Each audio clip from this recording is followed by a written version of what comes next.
Be sure and tell them Large Marge sent ya.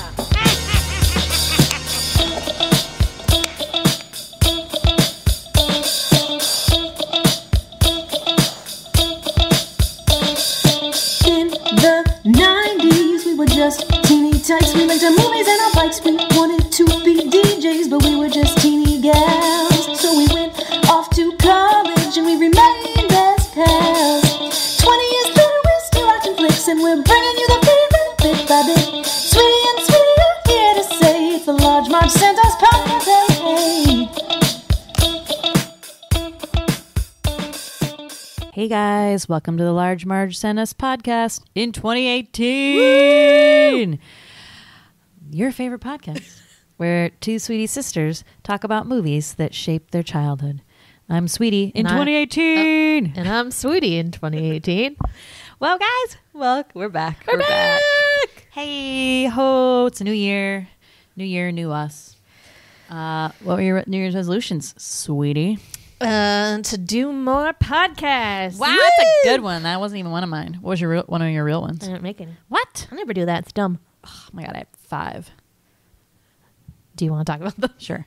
No shopping. Wow. Call my grandmother every other week. Okay. Well, specific. Walk 10,000 steps. Easy. Volunteer for charity. What? Does volunteer day count? Volunteer or donate to charity, or Okay. both. Okay. And get a boyfriend. Woo! What? Wow. I always just put that one in there. It never happens, Yes, but it you know, does. it's fun. It happened that one time. It happened that one time. What? Yeah, guys. Happy New Year. Happy New Year. We had a couple weeks off there because we were in Ireland for Christmas. I'm sure you were following our Instagram feed where we posted some fun stuff. Amazing trip, but really good to be back. Mm-hmm. I love the holidays. We had a great time, but I just like things going back to normal, you know? Yes, it's wonderful Yeah. to be relaxed. Right. Even though that's been my whole life since September, so I'm done with it. Yeah. New Year's resolution, get a job. Okay, here you go. There you a go. good one. It's a solid one. solid res. But yeah, so it's 2018. We're back at it, guys. And it's going to be better than ever this year. I mean, How? You think we're out of movies, but we're not. Case in point, today. You think we're out? No one thinks we're out of movies. We haven't even brushed the surface of like all the movies possible. Case in point. Today we covered The Net. Kind of like, I will say the one, okay, there's certain parts of this movie I'm sure that are like outdated at this point. Most outdated part for me is the title, because no one calls the internet the net anymore. So Or if true. they ever did, So right? true.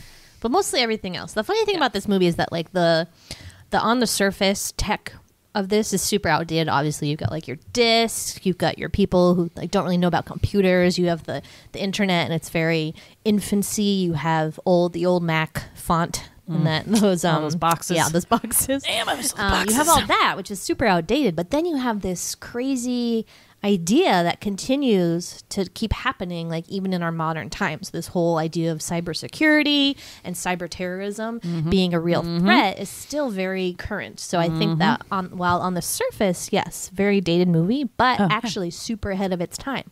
Yeah. I mean, this could also be called The Net, identity theft. Whoa. It's like the ultimate identity Yeah. theft movie, which like I don't know if any other ones, like more recent identity theft kind of movies have come out. But ironically, maybe that's not the right word, but like when the internet started to become a really big deal, this was like a very like scary thing for people, right? That like all their shit was out there and that it could be stolen. Yes, but I think that when people use the term identity theft, it means like a different, like now it doesn't mean this level of gravitas. When I was a youngin', and people really seriously started talking, or actually, sorry, I wasn't young anymore. I was like in my 20s, and people were like, what about identity theft? You know, what always popped into my head was this movie. And I was like, shit, I'm going to be Ruth fucking Marks? Yeah. But that's not what it means, And really. like, no. It's just like somebody hacked into your bank account and stole your money. Well, that's why Identity this theft. is like the Bam. ultimate identity theft for like for reals. Like you are fucking somebody else in all shape or form. It's not like someone stole your debit card and is like using it at a Wawa. That happened to me, by the way. But What's a Wawa? are like these, what are they, like gas station stores in like the Midwest? What? Yeah, it was like West Virginia right around Christmas a couple years ago. They cleaned out my Wow. fucking checking account. I've never had was that so done to me. mad. Knock on wood. Yeah, it sucked. But yeah, so this is like the ultimate of this. Not sure like how people feel about this movie, but we loved I it. don't know if anyone's even seen it. I'm like, hello? Hello, Anyone? are you out there? The net? Maybe Hello? it's a surprise. I always bring this movie up, and especially now that I work like kind of, I used to work in the tech scene. I'd be like, you guys ever seen The Net? And everyone's like, what? No. Crickets. Who brought the weird girl? Yeah, I feel like they always played this on HBO. Yeah. It was one of Yes, those ones. this was a It like big TV movie. always on. And I don't know, man. We just like love it. We're big Sandra Bullock fans anyway. We think she's just the greatest. Mm-hmm. And I don't know. I think it's a really good movie. It's definitely one of those movies that you're like, okay, nothing is going right here ever. Wait, how did I put it? How is she going to get out of this next ... thing? It's the whole time. Yeah. The whole time oh my you're saying God. that. And it's just Also, like, I love movies where like somebody like types a bunch of shit and you're like, oh yeah, that looks legit. That's legit. And she just like doing all that shit at the end. I love that I shit. know. I wanted to be like a You super should be a secret coder. computer She's- hacker. she's I know. like a It just coder. seems like a lot of work. I don't Yeah. know if I'm ready for that. I'm kind of on like a not a lot of work like sitch right now, but we'll see. 2018, baby. But yes, love this movie. I think I mentioned this in the sneakers episode, but I took this, it was like a computer class or something to do with computers that like everybody had to take in freshman year of high school. And she made us watch Sneakers, which was Yeah. awesome because I was like, I love this movie. Yeah. And then The Net, and I was like, oh my God, you guys, this is the best movie ever. And everybody was like, what are you talking about? This is dumb. I was like, shut up. But so when I was a freshman in high school is when 9/11 happened. So when the part in the beginning when the plane crashes into the things, the teacher like blocked the TV from our vision so that we couldn't see it because she thought it'd be too traumatic. trigger. Yeah. Wow. Isn't that crazy? Crazy. Yeah, so this is from 1995, so over 20 years ago now at this point. A great nostalgic look at how the initial like run of computers was and where they thought that direction was going. Starring Sandra Bullock, as we said. Other than that, really only Jeremy Northam is the bad guy, who's like a British actor. No one else really, right? Dennis Miller. Oh, Dennis Miller as like rando, like self-centered boyfriend. Senator Yeah, who's whatever from the woman, the Silence of the Lambs. Oh, Tell yep. me, Mum, when your daughter's on the slab, where will it? This is a weird accent that's happening. It's not Hannibal Lecter. The senator from Silence of the Yes, Lambs is yes. Sandra Bullock's mom, who has Alzheimer's. Yes. Crazy plot. We're gonna get into it. The it might dad. be confusing. Sorry, not a large margin lump, but I know what you were asking. Is the guy that chews his head off in the Yeah. beginning is the dad and in her shoes, Oh yeah, and probably a bunch of other stuff too. Okay, got it. That's just what I remember. From. Okay, cool. Yeah, so kind of crazy plot. We're gonna do the best we can to describe it. Do not steal our identity if we do not Do get not it right. tweet us that we did not refer to things in the correct term. Again, we're not all about the vocabulary here, people. We're just gonna say it how we want to say it. Yep. So I think that means it's time for the Sweetie synopsis. Yeah, Sweetie. It's Mozart's Ghost, the hottest band on the internet. It's Mozart's Ghost. I did like a really good impression when we were watching it, but now I did like a southern twang. It's hard. It's Mozart's Ghost. Yes, it's Mozart's It's like a Ghost. surfer Yeah. metalhead. It's yeah, like it's confusing. What do you call it? It's a little Bill confusing. and Ted's Excellent Adventure. Yes. Angela Bennett is a computer program of unknown age who lives in Los Angeles and works at a company called Cathedral Software. I'm going to put her age at roughly late 20s, early 30s. Okay, I would say 35. Whoa. Highbrow. I just always think of Sandra Bullock as like a little older. I think she was supposed to be a little younger than Okay, this. But. fine. Well, actually, it probably said because you looked at her like Oh, right. Fuck, criminal record missed thing it. a couple times. Missed it. Anyways, she's a work at home kind of gal, and by that I mean she has no social life whatsoever. She's got no friends, she's got no boyfriends. She only has her mother who has Alzheimer's, so she doesn't remember her. And that's it. She literally talks to nobody else. She has 2 people that she's spoken to like at Cathedral Software, and they've never met. So that's like the scope of her social life, and that's a work social life, so it doesn't even count. It's bogus. Anyways, so one day, her colleague or boss or colleague, boss, Colleague, I think. we'll say Dale. colleague, Dale at Cathedral sends her a disc, FedEx, and there's like a post-it attached to it, so you know, like, oh, this is legit. And it says like, weirdness here, check out immediately. So she puts the disc in. It's Mozart's Ghost, the hottest band on the internet. And it's just like this dumb site. And then she's like kind of looking around, and then she calls Dale. She's like, what's up with this? What's the weird thing? And he's like, do you notice anything odd? And she's like, looks pretty normal to me, except for this little icon in the corner. So there's this little pie symbol that is like a little icon in the bottom right hand of the page. So he tells her to click on it and press Control Shift or something. Yeah. And she does that, and it immediately like zaps her to like all these weird fucking sites and mainframes. She can't see anything. She's like, well, it just sent you to the wrong site. He's like, yeah, when I did it last night, it sent me to air traffic control. Like, it's serious next level shit. It's like when sneakers accessed all those databases, and it was like the same thing. So he kind of is like kind of sketchy about the details, but he's like, listen, like, I need to meet you in person. I'm going to fly down on my Cessna. Middle fingers to you, Dale. Translation, I'm going to die. Those little planes, man. Rich. Every fucking time. Have you seen La Bamba? Come on. So you get a sense that like he wants to tell her something, but we don't really know what. Like, we're kind of on Angela's side here, where we're not really sure what the deal is. We're like, okay, Mozart's Ghost, whatever, pie symbol, okay. And BT Dub, she's leaving on her first vacation in years. She's going to Mexico, so she's like, hurry up. Well, I'll be like an hour before I have to leave, so you better come. So it cut to him like flying in his Cessna. He's like trying to get air traffic control to get him to land clearance. And they're like, we don't see you on our radar. And he's like, what? You're on my radar. And like he has his gadgets. And then all of a sudden he's flying into some fucking like water towers or some shit. And he fucking explodes. He's dead. Real dead. Dale is dead. Dale is dead. R.I.P. Dale. So next day, Angela's like waiting for him. She's like, this bitch ain't coming. So she leaves. And then she calls her boss at Cathedral, and he's like, oh, Angela, I'm so sorry. Dale's dead. She's like, what? He was coming to see me. He's like, I know, it's all your fault. No, he didn't really say that. Anyways, so she goes to Mexico, tries to have a good time, despite the sad things that happen, meets a strapping gentleman on the beach named Jack Devlin. And they kind of they hit it off. Oh yes, they hit it off. They have a nice little lunch, and then he asks her dinner. They go out on his speedboat to like this like other island on Mexico. Yeah, something like that. I don't know. Weird. Very trusting of a stranger for someone who's basically a recluse. They get talking, and he's like the perfect guy for her. She mentions in a chat room earlier what she wants in a guy, and this guy seems to be checking off the boxes. But we know he's weird because they keep showing him from like a high angle looking at her. So we're like, okay, he's bad. He's bad. He also has a sleazy British accent. Yes. Too much hair pomade. That weird haircut in the 90s that was like sort of short, sort of long. Yeah. What was that called? I don't know. Man bob? Man bob. I don't know. I hate it though. That's all.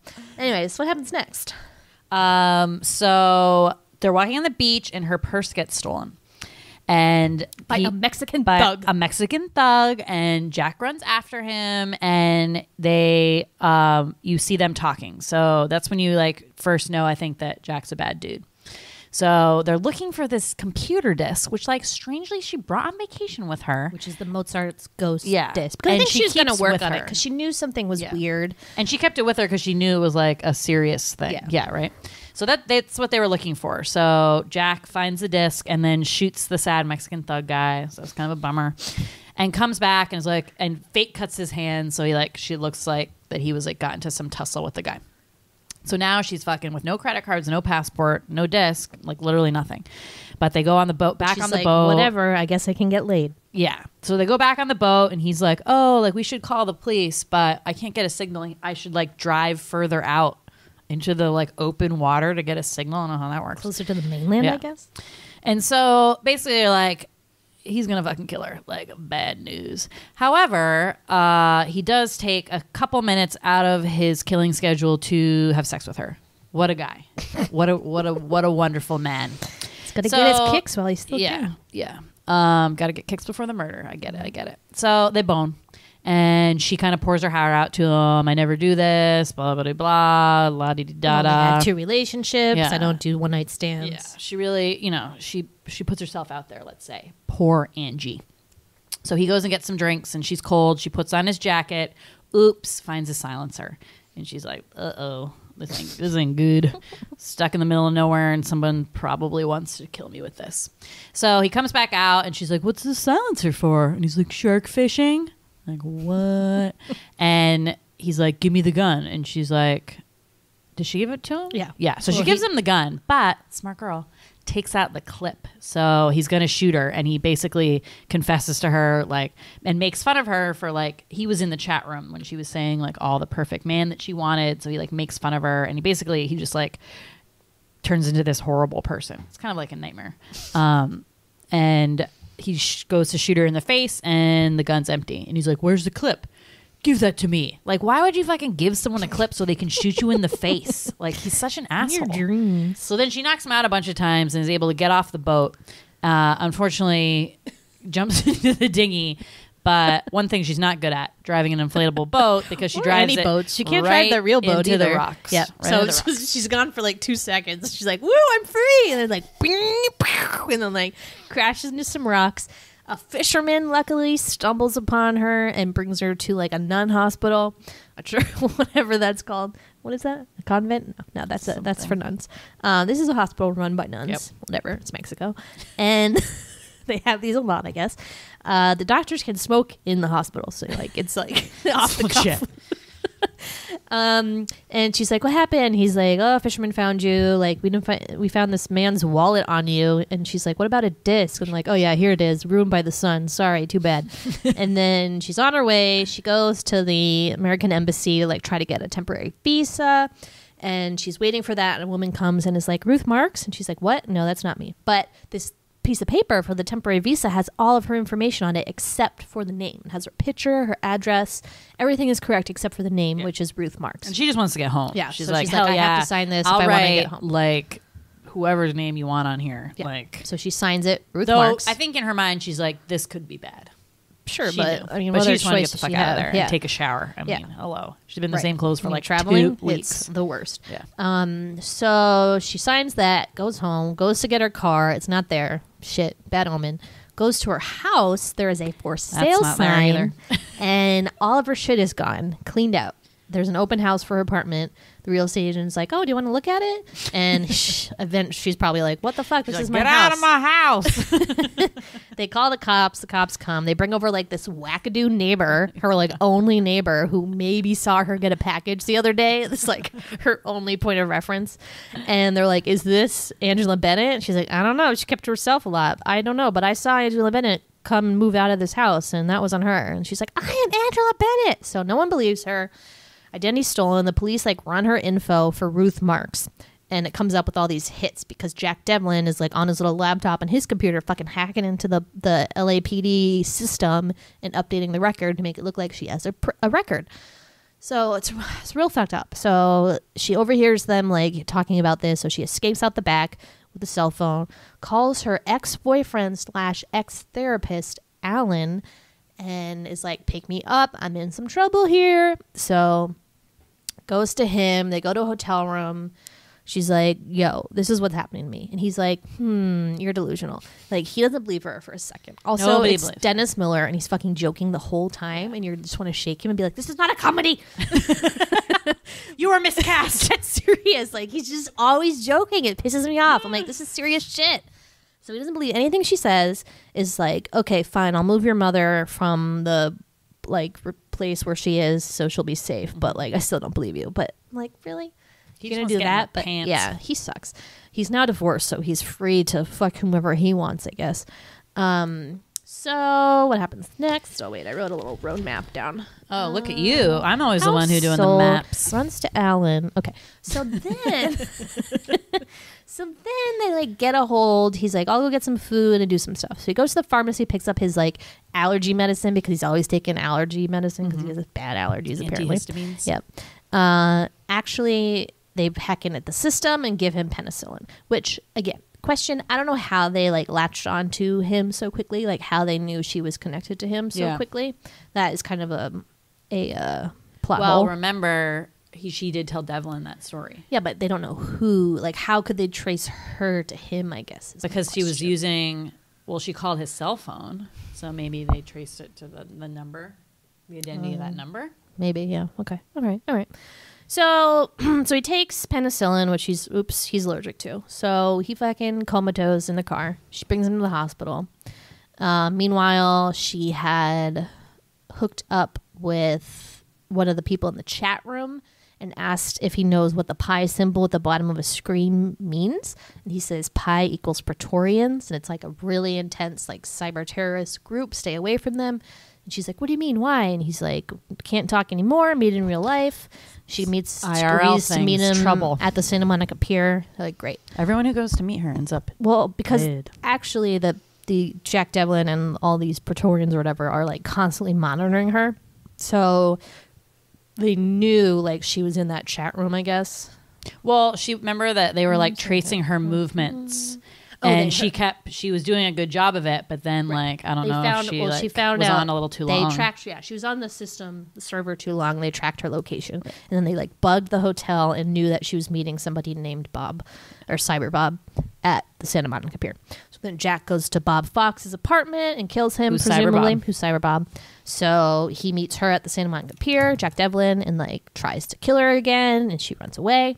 Goes back to the hospital, finds out Alan is dead. Yeah, because they fucking hacked into the hospital and changed it so it looked like he had diabetes, and they gave him a bunch of like shit that killed him. Yeah, probably insulin or too much insulin or something. Crazy. So this is pretty much like rock bottom for her. There was the one person who knew who she was and her real identity, and now no one knows. So she's very upset, and so she takes his car. Luckily, she has his car and his money still. Yeah, and his wallet. And drives away, and I don't know where she thought she was going to go, but then unfortunately it put out like an ABP for that car that it was stolen. APB, what did I say? ABP. Mm-hmm. All points bulletin on the car, and she gets pulled, or the cops start chasing her, and then she tries to outrun them, gets into an accident, and now is officially in jail at this point. And again, maintains her innocence, says she's Angela Bennett, no, you're Ruth Marks. She tries to tell her like lawyer person, the person they appointed as her lawyer, this whole story, and the lawyer doesn't believe her. She's like, no one is believing her. But then she fucking figures it out, because the lawyer goes like, I hate to break it to you, but like all the California justice system's computers are protected by the gatekeeper system, and it has been for 6 months. And she was like, aha, like this all makes sense now. The gatekeeper system has a flaw in it. The flaw being like the person who owns that system like does it so they can like hack into all the systems and basically have like control over the world. Right. So it's like a cybersecurity software that this guy named Jeff Gregg had been developing, and it was like really big in the news because all these companies were adopting it, because there are recently all these terrorist outbreaks, and then all these like the airlines at the beginning, they had gotten hacked, and like Wall Street, so they all had adopted Gatekeeper. So she realizes that they're behind those hacks so that they will get people to buy the software and then hack into all those systems. So she's like figured it out. She's like, all right, now I have to like fix this. But she's still arrested. So fortunately, before Alan died, he had maybe contacted his friend in the FBI, Ben something, and was like, he can help you. And so she did know about this person. So somebody, quote unquote, comes to the jail to bail her out and is like, I'm Alan's friend, blah, blah, blah. And then he like drives with her, but then he lets slip. He's like, what'd you do with the disc, Angie? And she's like, I didn't tell Alan about a disc. So she's like, fuck, this guy's not who he says he is. He's behind the Praetorians. Like, I have to get out of here. So she like takes the steering wheel and like crashes it into a car, takes off the dude's seatbelt. He did. He got knocked up, and we think Jack Devlin shot him in the head after. So she's on the run again. She goes to... that's where my roadmap ends. Shit. Okay, so she goes to San Francisco. She decides, okay, I need to go to fucking Cathedral Software. Her and place get to the bottom of this. employment she's never been. I need to find this fucking Angela Bennett imposter. Who is now working at Cathedral Software. We didn't mention that. She calls Cathedral trying to talk to that boss guy, and he's no longer working there. And so she starts just like mumbling things, and she says like, I'm Angela Bennett. And then the secretary's like, Angela Bennett? Okay, one moment. And transfers her to Angela Bennett, who is some anonymous woman who's anonymous bitch. Who's like, don't run, Angela. Like, we'll get you. And it's really fucked up. So yeah. So she's like, screw that. Hitches a ride with a tractor trailer to San Francisco and finds her way to Cathedral Software, her employer, which she's actually never been to that office because she was a purely work from home employee. So she finds her way there, familiar with the systems and the computers there, though. So once she gets in there, very easy to kind of figure out. Once she figures out where Angela sits, she's able to somehow like hack into the main system and trigger a fire alarm. So everyone leaves the building, and then she gets to Angela's desk and is able to like get all this information. So she finds out who's behind everything. So Jeff Gregg, the CEO of Gatekeeper. And she also is able to see like her record, how they changed her record, her police record, to be this Ruth Marks character with all these crimes again on her, rap sheet and stuff like that. So she makes a copy of everything to send it to the FBI and gets the fuck out of there.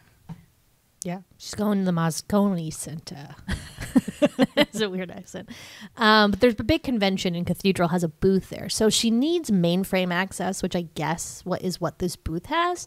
And I wrote this question down, but I was like, why is there mainframe access at this convention center that anybody can use? Well, and I didn't get that part where she like puts in a code to like email the FBI. What was that about? It's like old school email before like email was a real thing, I guess. And like, does the FBI check their email? I'd be worried about that. New email. You've got mail.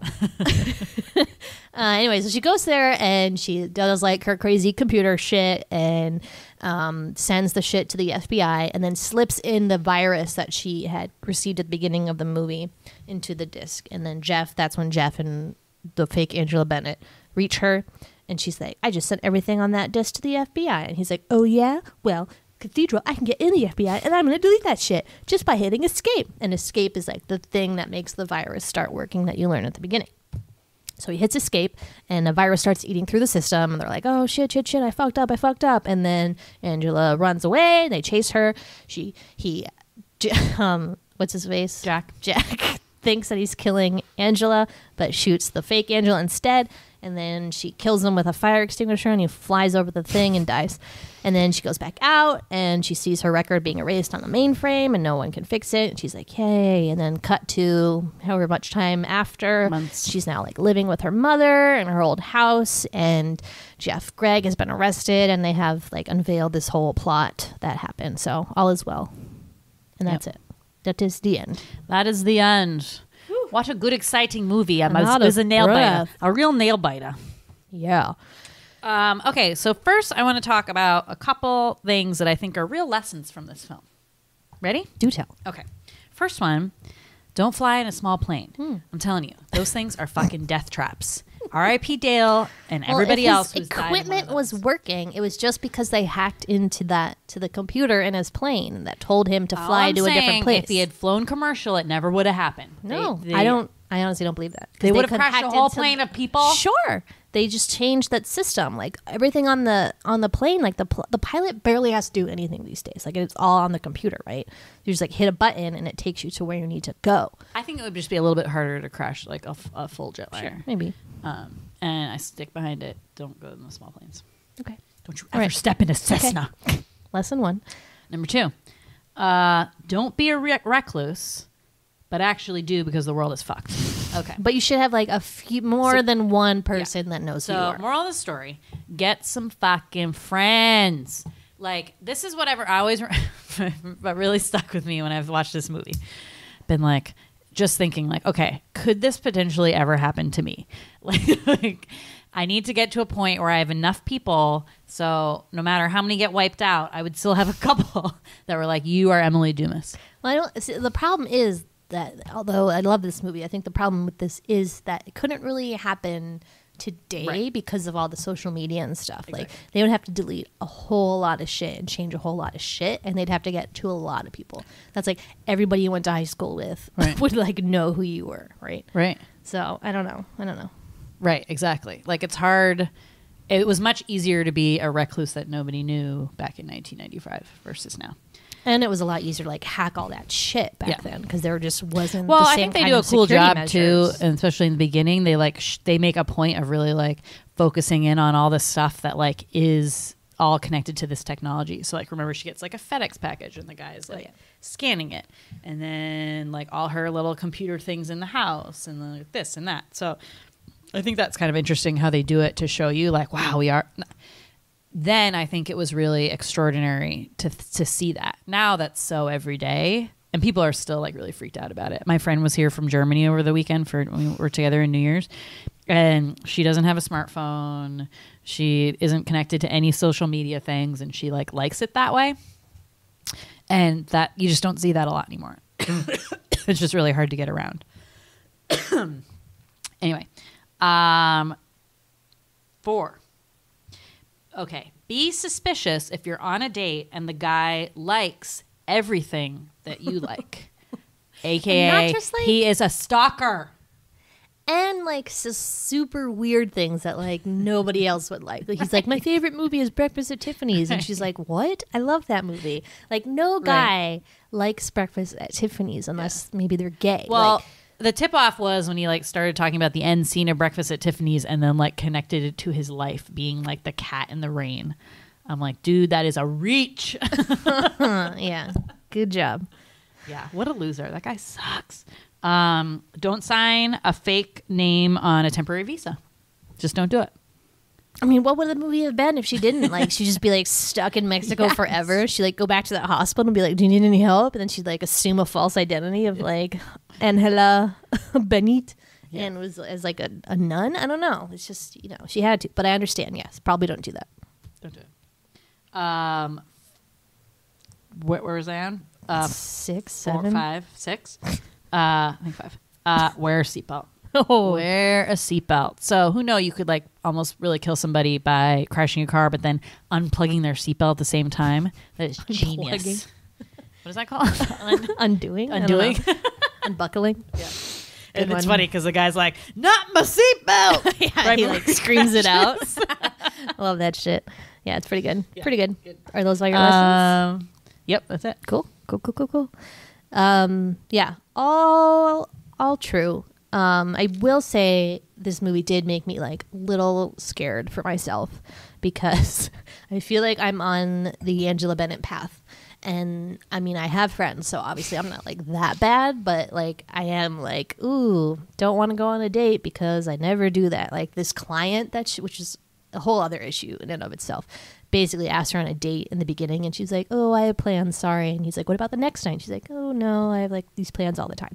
But her plans are just staying in, ordering pizza online and going to a chat room with a bunch of weirdos. Yeah. So that's like her only plan, and it's really sad. And like I'm not that sad, but like I'm on my way to like sadness. And I mean, I will say, used to love chat rooms. Frequented them all the time when I was little. I went to one called the Chat House. It was the shit. So old school, but good times.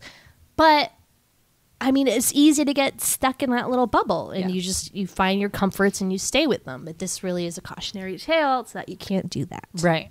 But I think with Angela, like she had a tough life, right? It's not like she had like a dad who abandoned her family, maybe the mom with the Alzheimer's, getting involved with your married therapist. I mean, I think life was kind of letting her down, and instead of being like, okay, like I'm gonna like figure out a new way to live this life or something, she just dug in and kind of just, I'm just gonna deal with myself and that's it. And like, but I'm really into computers, which can be like a very like social thing, but you can't really trust because you don't know anybody on the other side of that screen. So anyway, yeah, a lot of like interesting lessons here. But no, I do not think you're getting close to Angela Bennett level. All right, good. I mean, you might have a very, have a lot of orders from Grubhub, but that's okay. I loved that this movie, like there's this whole part in the beginning where she does all these things online and you're like, ooh.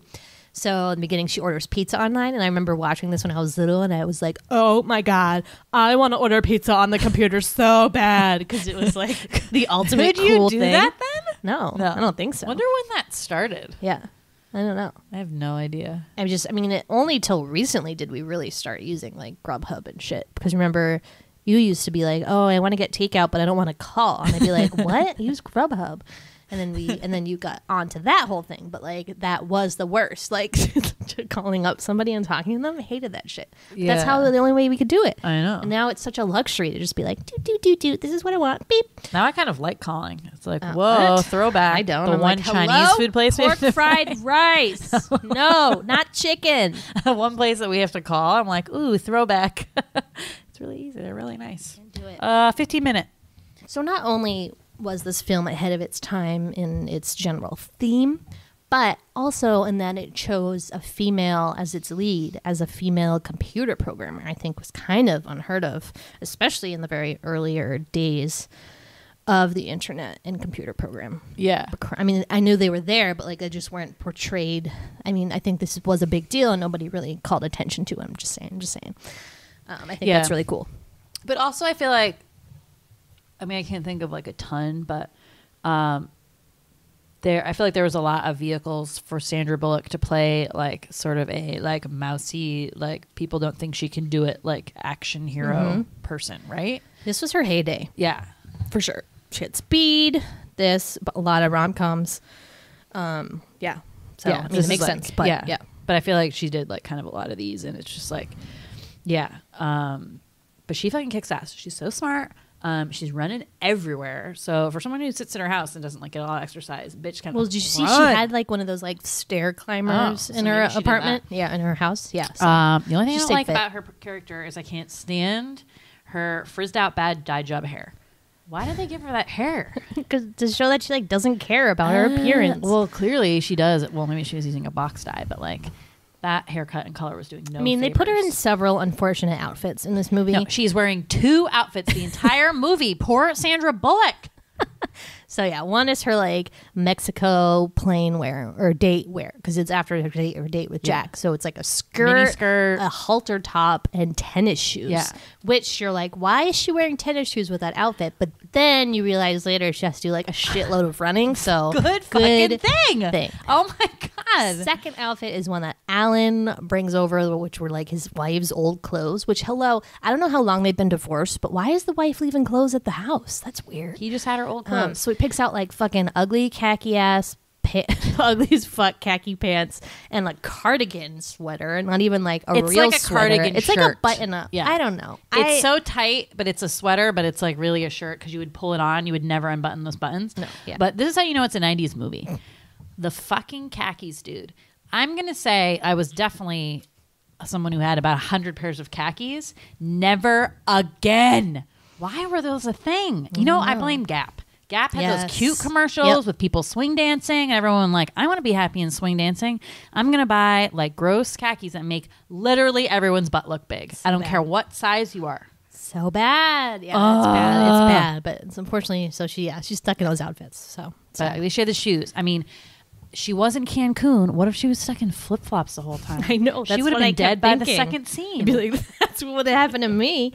And I damn these reefs. I do love, like, in this movie, how it kind of falls prey to, like, this stereotypical, like, single female character, which is even, like, deepened by the fact that they play this, like, single female sadness montage at the beginning of her when she's like, oh, I have other plans, and they play this like sad Annie Lennox song and it's like dun, dun, dun, dun, dun, dun, dun. She's like, you show her getting the pizza and she's like on a chat room. It's sad. It's sad as fuck.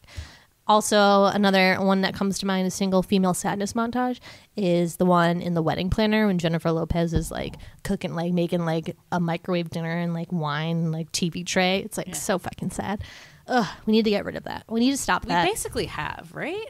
I don't. I mean, we say that, but I mean, we're not watching a lot of rom-coms these days, so who knows? Or not. Who fucking knows? But yeah, I love that shit. Jack Devlin, thoughts? Are you attracted to him? No, yes, maybe. Well, as soon as you've seen this movie one time, you can no longer be attracted to him because he's such a dick. And the first beach scene, I'm like, yeah, he's pretty cute. But then you remember what a horrible shit he is, and then you're like, no, thank you. And the worst part about that character is that he's delusional. He thinks she still, like, wants him. Yeah. She didn't want you after the first time you tried to kill her. And he keeps being like, oh, like, thanks for...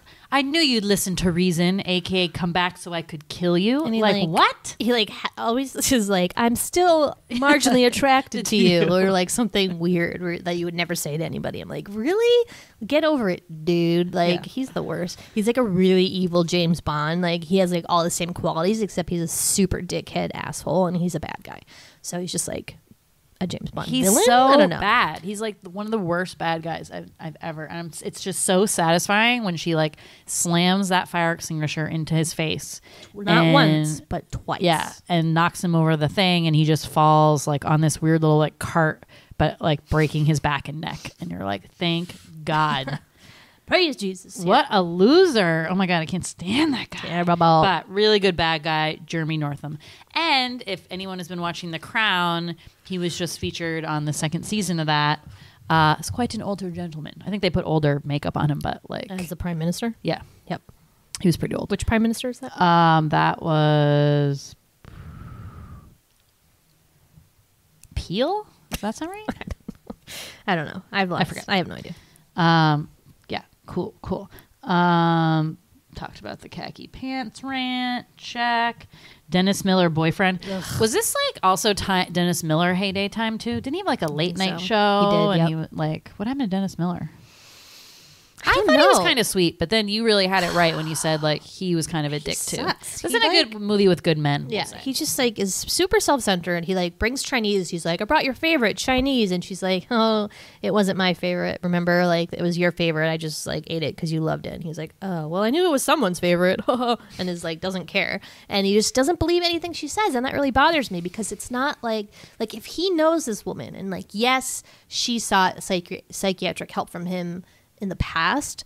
But he still got to know her and would know, like, she's having, right? Like, this must be serious. Like, she's a smart woman, a computer programmer. Hello. She would know about all this shit. It's not that far out of left field because of her job and stuff like that. That's why But I think that means he didn't really know her, number one. And number two, this was, like, such a new thing for people, thinking that, like, someone, you know, our lives are, like, all on the computer. So I think that was, like, sounded a little bit conspiracy theory just because like people weren't aware of the reach of all that kind of technology yet. Yeah, I hate him. I just hate. I was always so grossed out by that relationship when I was younger because I think that I connected beards to like old men when I was little or something because like he just always seemed way too old. He did, but now looking at this, I'm like, is he that old? And no, I'm like, but we just thought he was because of the beard. I think beards I really. I still feel really bad, that. and I don't think they had to kill him. I feel like that was like a really low blow and a necessary death. Because you think he's okay for a little bit. He's just like, he took some penicillin. Don't worry, or pumping him with epinephrine or whatever. He'll be fine. But then, like, again, they hack in and kill him. But in some ways, I am glad they killed them just so it wasn't like, oh, Angela, like, you made it through this horrible ordeal. Like, here's a boyfriend. Like, they didn't do that, which is good. Right. She didn't, that there would have been no annoying. Romance part of it. And I just hate those things in movies when they're like, oh, happy ending. Like, you got your life back. And here's a boyfriend. And that's, like, so much better, too. Like, yeah. Like, not the point. It's not. It's finally, like, a movie. You know how we always say, like, there always has to be some stupid romance side plot, even though it has, like, nothing to do with it and doesn't, like, strengthen the story or there's no need for it. And I feel like they did a good job of it here. And they only brought that guy back just so she could have, like, one friendly face for just a little bit of time. Yeah. And then they killed him. Whoops. A lot of unfortunate deaths in this, and all linked to her. So she feels pretty bad by the end. The saddest one, I think, is when poor Cyberbob dies, and we don't even see this. It's just implied that Jack Devlin goes to visit his apartment, but I mean, R.I.P. Cyberbob. Yeah, Bob Fox. We never knew you. Never knew you, but he seemed to have a lot of information. He seemed like a smart guy. Yeah, but not smart enough to not put his avatar icon next to his name. That was weird on and the out of buzzer. place. I don't understand that. So that we would connect, because the Robert audience Fox? is so dumb that we wouldn't know that was the same person. I don't know. Kind of dumb. Soup's dumb. Yeah. But sad when that happens. What else? Oh, so like one of my favorite parts that I love to laugh about is when Angela gets arrested after she tries to like make a break for it, and she just keeps like falling, and then they arrest her, and then the cop arrests her, and the other cop reads her Miranda rights, but is like reading them off of this like booklet / program guy.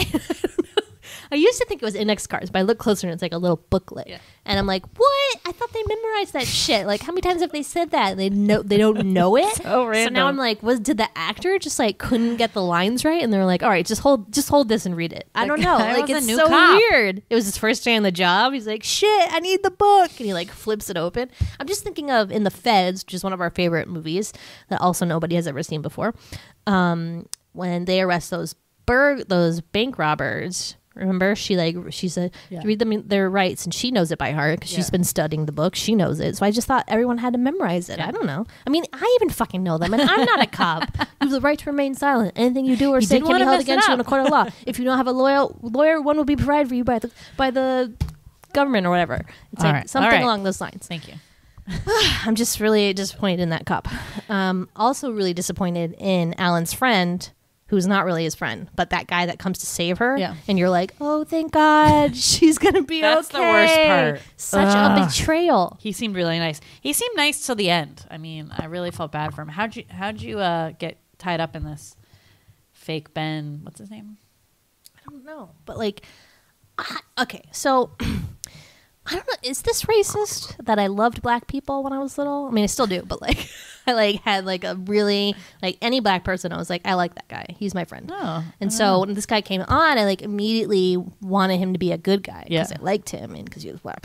And he turned out not to be, and it made me really upset. He was very friendly and charismatic, so you are supposed to like him. And I think finally supposed to be like, oh wow, she caught a break. Like, whoo, all this bad stuff was happening finally, but no, it just keeps happening. So they really pull the rug out from under you in that scene. It's really sad, and I think she feels, and she just is at the end of her rope, and that's why she like reacts like that. She's like, fuck this. Yeah, but in general, like we said, Angela is like so smart. So like some of the reasons that she's really smart, right? Just from the beginning, she pulls the clip out of the gun and like tries to play it cool and lights up a ciggy, which she uses to her advantage later to burn him in the face when he tries to like go after her. Yep. She steals the boat and takes the boat keys to the main boat. Super smart. How do you think of these things when you're panicking? I would have think that. This is like, if this were any other movie where it was like a female heroine, kind of on the run, whatever, she would have left those keys in that boat. I guarantee you. If it was like any other movie, how can you be thinking straight? Right. I mean, you had like a couple Gibsons. Like, hello. What else? She gets to her house. She steals like the real estate guy's cell phone, gives it to the homeless guy so it's not traced anymore. And thinks about moving her mom. Yeah. I mean, like, it is a little bit annoying that she doesn't realize that they have like tapped into everything. So like she's on the computer for a little too long, like doing that whole shit. She like uses the pi symbol to like, and the password that Jack had in his wallet. Yeah. And that tips them off to know that she's on the server. So like that's kind of annoying, but I mean, she just didn't know the reach that they had. But she did have to do that in some ways, or she never would have figured out. But she did hide her location because remember she was on like a Swedish server. No, she was like in the know about that stuff. Smart. But like she like gets Alan's BMW and she like does this smart thing where she like parks it in a BMW like sales lot to go like to fall asleep in. I mean, first of all, the bad guys would never find you there, but then also like if they're looking for the car, so so just like stuff like that. Like Angie, like you're so fucking smart. She's my hero. Yeah, she's so cool. She steals the fireman's like garb to like walk out of the building with. Just everything she does, it's like thing after thing, and especially like at the end, which was like, so there's two super climactic scenes at the end, which is one where she goes to cathedral to track down this Angela Bennett imposter and like figure out where her desk is, and then like tap into her terminal to get proof. A message comes in of somebody being like, kill her, and she traces that identity back through like the IP address. And this is the scene where she's like typing in a bunch of shit and it's just like hitting all these things and you're like, I don't know what she's doing, but like this is legit. I love that scene, and like I kind of get it now. She was like searching the IP and trying to locate who, because usually so they do this funny thing where she can ask somehow the computer like any person in that chat room, like, who is Cyberbomb, and it pulls up their whole information. That's weird. What? Yeah. How can she do that? But she tries that with this message that comes in, and this person is the Praetorian, not just like the Praetorians, but the Praetorian. And it's just an IP address is the only thing that comes back. So she uses that to like find the identity. It takes a long time, but she does it. And I love that part. And then it's like a whole super nail biting scene because also weird. So when Sweetie and I are watching this, we're like, why does she have this power? Like, it seems like anyone has this power. Yes. I don't which understand is that. Super suspicious in that anybody can log on to the system, the terminal echo system, which is like a record of what that person in that cube has been doing, basically. Right. All the keystrokes. Yeah. So sketchy. 2, she can go into the fire alarm system and like set off the fire alarm on any floor. Yeah. Unless she like tapped into some sort of security, like the security Maybe account just like or something. I don't know. her job level like gave her that access. I don't know. But like, why would an employee ever need to go and set off a fire alarm? You're right. It's dumb. It's bogus. That's a kind of a plot hole. Plot hole there for sure. But such a good scene though, because it like switches back and forth between her, and there's always the scene in computer movies where they're like waiting for something to save to a disc and it's taking forever, and at the last second it like speeds up and finishes, and she pulls it out and like runs. Yeah. But it's such a good scene. It's like so nail biting. I love it. Oh my God. And then second is the Moscone Center scene and that is also very nail biting because Jack and fake Angela Bennett are like trying to find her, and she's like writing the email to the FBI, and I'm like, go faster! Like she just like really stresses me out. But she made it, it's though. so good. Yeah, it's such real a good nail scene. biter. I love it. Yeah, all those are so good. It's a very intense movie, and it really doesn't like let up. You're kind of just like, and it felt really fast. It wasn't like long or anything like that. So we can talk about fake Angela Bennett, who sucks. So apparently, and at the end, after they do like the epilogue, like wrap up the newscast, and you find out that they arrested Jeff Gregg and that they found 2 bodies at the Moscone Center. One, it was by the name of Ruth Marks. So she actually was Ruth Marks. And then they switched her identity with Angela's. Just her name. Just though. the name. Yeah. Okay. I just think it's you. So you said she had like a family? Yeah. And what are you basing that on? So in her picture, she like had pictures on the desk, Angela Bennett's desk, with a husband and kids, unless it was like a with fake her picture. in it? Yeah. Yeah, I So mean, I think it she could was be a real fake, but it person could who be just real. worked But that for seems Greg. super sketchy to like put yourself on the line for that. I know.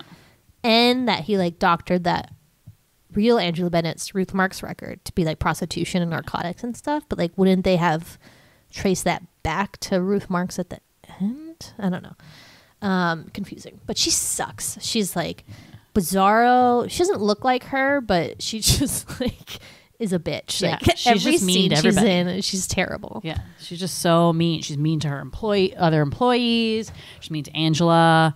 She's a gross plaid coat. I mean, what else is there to say? I had that mushroom cut. Like, what is that? It's so bad. And I think at the end, I always was like confused when he like shot her, and he like pulls up her hair and like looks at her face. I'm like, who's that lady? So, like, It doesn't look like her. It looks like she's wearing a wig all of a Yes. sudden. Maybe it's a dummy and they just put a bad wig on Yeah, it. I was like, Good- wait a good minute, point. who the fuck is that? I thought that too tonight. I was like, whoa, weird hair.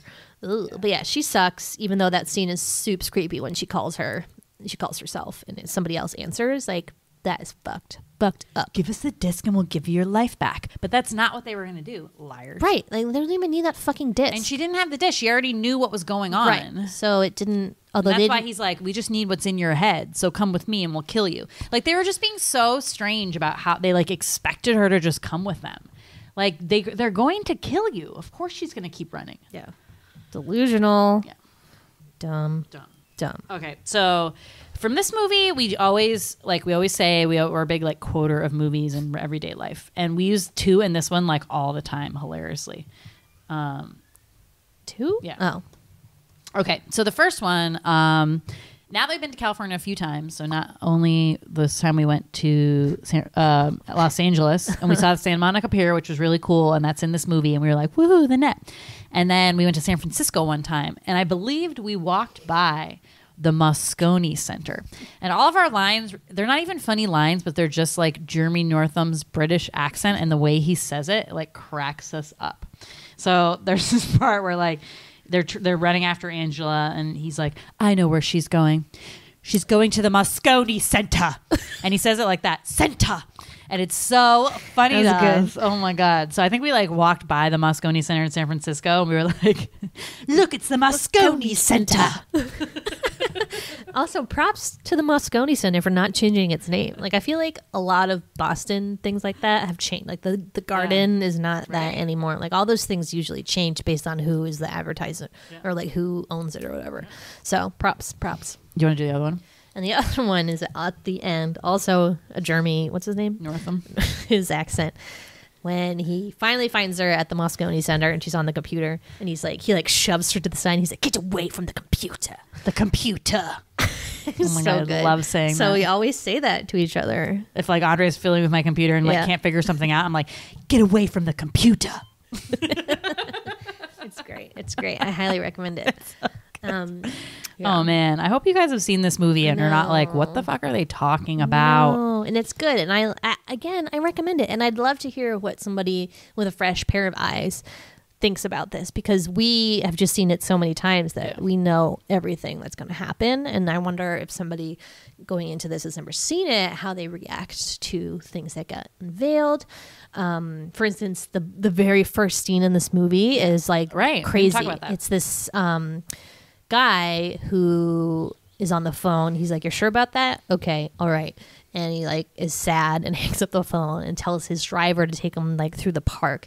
And he like talks to his kid and his wife on the phone, eats an apple, ? And then shoots his brains out. You're like, whoa. So that's how they're starting this shit. And then you see a news report later, soon after, that's like, blah, blah, blah, has like shot himself. It's confirmed he was just diagnosed with HIV. So you kind of get like that whole thing. And then eventually you find out that the hackers like hacked into his medical records and made it look like he had HIV, but he didn't, because he was super like homophobic and he was against the gatekeeper system. So they were trying to get him out of the way and wanted to bring him down. So it's like this whole thing. But it's like, if you've never seen this, you're like, what is happening? Yeah, like what does this scene have to do with anything? And how that kind of, that string kind of goes through the whole movie is they leave little like hints as the movie goes on about what that mean, like what that scene meant. I thought that was really interesting. True. It's not like they just like say it and then don't go to revisit it. It's like you whole one little reveal here and one little reveal here, and then it's kind of like the puzzle fits together at like the very end. Yeah, great old movie about the cautionary tales of cybersecurity and identity theft and putting yourself on the internet and not having any friends or family. So get on that, people. Make some real life relationships where people will know your face. But still, like, I think that it's a lot harder to do what the Praetorians did in this today. Like, there's no way the federal, like the FBI or whoever would ever adopt like a weird third-party software system to protect it. Right. Like, obviously that's not going to happen. And there's just more measures have been put in place that doesn't make this kind of I mean, I say this not knowing. Maybe there is like a scary way to do it. More of a way. I mean, look at all the Russian hacking stuff. I mean, but this is like changing your like your everything, like your social security. It like seems everything. like the hacking now is getting information, but you can't necessarily like change people. Right. So it's a little different. Yeah. And like I just watched Catch Me If You Can this weekend. And it was the same thing where like, he could do all that shit, but that was like in the fucking 50s or whatever. Like, well, that was just obviously like it was possible, shit, wasn't it? Yeah, but it was like taking like forging checks and like doing all that shit. Where like you can't do that today because there's like all these measures put in place and all that stuff. Like especially the airline stuff you could never do today. So like yes, you did it, but this was at a time when the standards were like very low. So I don't know, but still good movie. Highly recommend it. Yeah, exciting. Love it. Love Sandy. Fuck all you haters. I don't understand the Sandra Bullock backlash. I don't get it. I thought we all liked her. Yeah, I think she's like just so like great in likable in every movie, and I just really enjoy her. Maybe we love her so much because of this and like this. Bennett? Yeah, we just like always have such a soft spot in our heart for her because this is one of our favorite movies, and we just always watched it. I don't know. Yeah. Well, I like her in a couple things. Well, I mean, many things. Like everything. Yeah. I mean, I remember I saw Time to Kill, and she's just like a small part of that movie, but I'm like, oh my God, she's so good in that. She's so brave. She's like the little like law assistant. That's a big part, isn't it? Well, like the one female. Or then Ashley Judd. But it's her. Yeah. Oh, Ashley Judd's the main No, woman. she's the wife of Matthew McConaughey. Okay, but she's like the lawsuit that comes and helps. Yeah. In the book, she has a huge role. Yeah. So maybe they just made it less. Miss Congeniality. Oh my god, I love that movie. The Heat. The Heat. Oh, she's so funny in that. I mean, I love her. For me, she has a lot of range. Like, she does some really, now she's doing, she'll do dramatic stuff, but I think her wheelhouse is really comedy 28 Days. Yes. I think we saw that in the theater. Yeah. But that's a very good dramatic and comedic role. Yep. And she nailed it. Mm-hmm. Love it. Love her. Love that bitch. Yeah. Anyways. Anything else? No, I think that's it. I think we got everything. I just wanted a brief shout out to discs, floppy or hard, whatever you prefer. That was hard all the way. You were hard all the way. Those are the hard ones. I love the floppy disc, but I love the hard ones too because they were like a rainbow of colors. Like floppy went away so quickly. It did, but we had a couple games on floppies, yeah, and that we loved. And I do love the hard. I remember vivid, like at school or something on the computer lab class. You'd like, everybody had their own disc that we would like save shit on, and they were like all different colors. I remember being like, I want the blue one. Why are we saving stuff on discs all the time? Because there like wasn't enough room on the computer to save stuff? Well, if it wasn't in school, it wasn't like your computer. So like you wanted all your... Okay, no one had personal computers. That was why. Yeah. Well, in school, I mean, our home one was, but I guess it was just like an extra measure of security to like that keep was the backup. Right. But now everything's like always on there. Yeah, that's interesting. I don't know. I mean, I do miss discs because like computer drives computers don't even come with disc slots anymore. Not discs, like CD slots. That the option of like putting shit. Oh yeah, forget discs. Like yeah, way expired. Now we have like flash drives and cool things. The cloud, the cloud, which I still can't figure out. My fucking iPhone says every day like your icon storage is full, and I'm like, what do you want me to do about this? They just want me to buy more storage, and I'm like, I don't want to buy your fucking $5. Manage it. You have to go to like manage storage and get it all. Because all of my stuff goes to the cloud now. That's why it filled up. Good for you. Mine doesn't. So big. Mine still doesn't, even though I was like, send to the cloud. Manually delete shit from the cloud, and it's annoying. Well, it's just part of life, man. But now I'm not getting backed up. Well, whoa. Oh, they changed everything. Whoa. Now it tells you what to do. Cool. Neato. Large attachments. Wow. What? Cool. Okay, we have to look into this. Cool. All right. Project. Project later. Cool. All right. So, anyways, recommendation. Watch The Net. Great movie. Love it. Thank you guys for listening, and we're happy to be back in 2018 with a lot of cool new movies for you. Yeah. Follow us on Twitter at The Sweetie Club or on Instagram at Large Marge Sent Us. And just thanks for sticking with us, man. We love you. Love you. Happy New Year. Thanks for listening. Bye. Bye.